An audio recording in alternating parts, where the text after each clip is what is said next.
बिस्मिल्लाहिर्रहमानिर्रहीम। अस्सलाम वालेकुम मेरे मुसलमान भाइयों, बहनों, बेटियों, बुज़ुर्गों, दोस्तों, बेटों। आज मैंने आपको एक बहुत ईमान अफरोज़ और इंतहाई अहम वाक़या सुनाना है। और ये वाक़या जो है ये इसको समझें कि माज़ी करीब का है।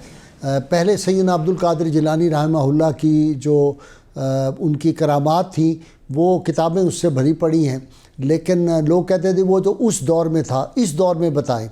तो पहले तो मैं बुनियादी बात ये अर्ज़ कर दूं कि हदीस रसूल सल्लल्लाहु अलैहि वसल्लम है कि अगर तुम रास्ता भूल जाओ या जंगल में हो तो तुम उस वक्त कहो आईनूनी या इबाद अल्लाह, अल्लाह के बंदों मेरी मदद करो।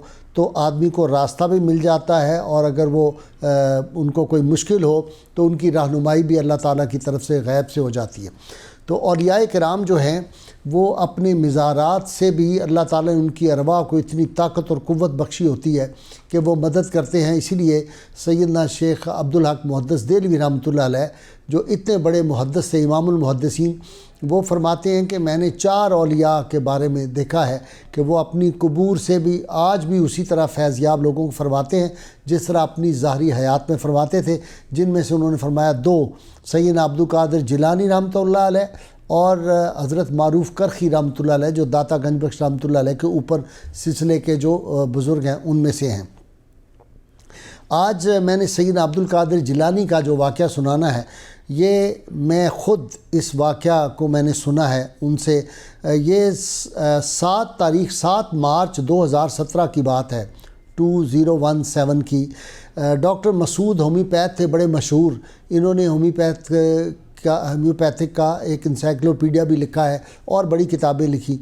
बहुत बुज़ुर्ग थे, कोई 90 इयर्स की उम्र में उन्होंने 2 बरस पहले जो है उनका विसाल हुआ है।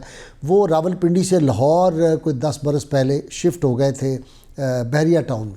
तो मेरे वो बहुत फ़ैन थे। जिस टीवी चैनल पे मैं 92 पे पहले प्रोग्राम किया करता था, जिसको मैंने अब खैर बात कहा है, तो वो मेरे प्रोग्राम सुबह नूर को बहुत देखते पसंद करते, फ़ोन किया करते थे। तो मैं पीर सैयद नईमुल हक शाह साहब के साथ उनके यहाँ गया उनको मिलने के लिए, चूँकि वो बहुत बुज़ुर्ग थे और ज़्यादा मूव नहीं कर सकते थे। तो मैं बहरिया टाउन की रिहाइश पे गया। उन्होंने ये वाक़या सुनाया, और उनकी बेटी डॉक्टर फरहाना बड़ी मशहूर होम्योपैथ है, उसका भी क्लिनिक है यहाँ जो है बहरिया टाउन, उसमें वो भी बैठी हुई थी, उनकी बेटियाँ बैठी हुई थी, उनकी आहलिया मोहतरमा बैठी हुई थी। उन्होंने अपने वालिद का एक वाक़या सुनाया। वो कहते हैं कि 1942 का ये वाक़या है, 1942 का, कि उनके वालिद का नाम था जनाब मलिक मोहम्मद बख्श, और वो महकमा अनहार में ओवरसीयर थे। तो वो कहते हैं कि वो अपने अमले के 9 अफराद के साथ वज़ीराबाद हेड वर्क्स जो दरिया चनाब पे है उसके वहाँ पे सरकारी कश्ती के ज़रिए साउंडिंग यानी रेत की मिकदार नापने को जो है वो साउंडिंग कहते हैं, वो साउंडिंग के लिए वहाँ गए। और कश्ती का जो लंगर होता है वो नीचे फेंका जाता है, बहुत भारी लोहे का होता है, उसको नीचे फेंकते हैं ताकि कश्ती जो है वो उसी जगह पे खड़ी रहे। पानी का बहाव वहाँ बहुत तेज़ था, जहाँ से दरिया चनाब का पानी जो था वो नहर में गिरता था, वहाँ उन्होंने मापना था एक तो रेत की मिकदार, और दूसरा देखना था कि पानी जो है वो कितना वहाँ पे जो है उसका उस पर निकल रहा था, उस वक्त पानी का अखराज कितना था। तो वो कहते हैं जो ही वो लंगर गिराया, कश्ती में बैठ के कश्ती के साथ बंधा हुआ था, वो लंगर टूट गया। और पानी चूँकि बहुत ज़्यादा तेज़ था, वो इतनी तेज़ी से कश्ती जो थी वो मुख्तलिफ़ जो बने हुए थे स्तून दरिया के अंदर, और उनसे टकराई और पाश पाश हो गई और ये डूब गए 9 अफराद। उनमें से 2 जो थे वो मल्लाह थे, वो तो तैर के बहुत ज़्यादा तैराक थे, वो तो निकल आए। बाकी जो 7 अफराद थे उनमें से 6 जो थे वो डूब के जो थे शहीद हो गए। ये कहते हैं कि मैं वहाँ डूबा हुआ था और अंदाज़न मुझे लगा कि 12-13 मिनट हो गए हैं और बचने की कोई सूरत नहीं, मेरे अंदर पानी भी चला गया था। तो मैंने समझा अब तो बस मौत ही है।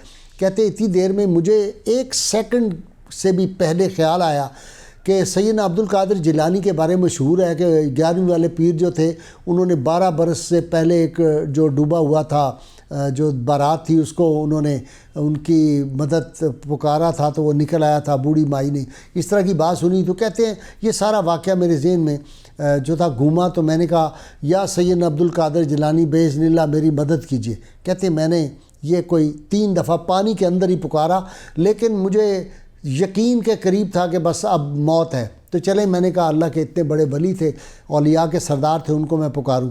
تو وہ کہتے ہیں جو ہی پکارا ملک محمد بخش مرحوم نے، تو کہتے ہیں اتنی دیر میں جو تھا میرے ہاتھ کے ساتھ ایک سانپ جو تھا، میں نے محسوس کیا کہ سانپ لپٹ گیا ہے میری کلائی کے ساتھ، میرے ہاتھ کے ساتھ۔ اور کہتے ہیں کہ میں نے بھی پہلے تو میں نے خیال کیا کہ ڈوبنے سے تو مر رہا تھا، اب یہ سانپ مجھے ڈسے گا، میں مر جاؤں گا، لیکن کہتے ہیں میں نے کہا چلیں اس کو پکڑوں تو صحیح، شاید اس سے ہی کوئی مجھے مدد مل جائے۔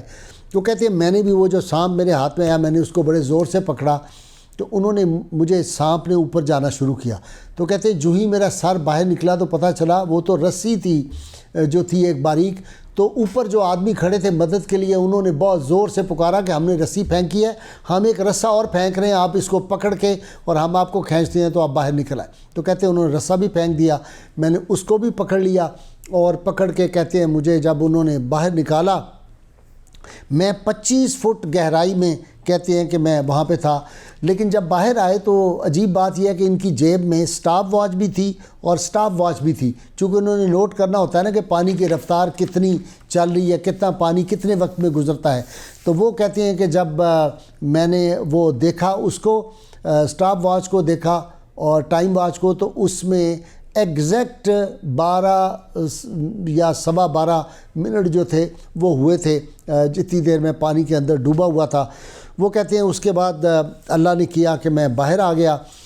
کشتی کے جب ٹکڑے اکٹھے کیے گئے تو وہ کئی ٹکڑوں میں تھی، اور 300 جو لکڑی کے ٹکڑے تھے کشتی کے چھوٹے چھوٹے، وہ ان کے جسم میں پیوست ہو گئے تھے، جو ڈاکٹروں نے نکالے گن کے وہ 300 ٹکڑے تھے، اور ان کا جو بدن تھا وہ بالکل اس کا رنگ سیاہ ہو گیا تھا، حالانکہ وہ اچھے رنگ کے آدمی تھے، تو ان کا بدن سیاہ ہو گیا تھا، لیکن 6 ماہ علاج ہوا تو وہ تندرست ہو گئے۔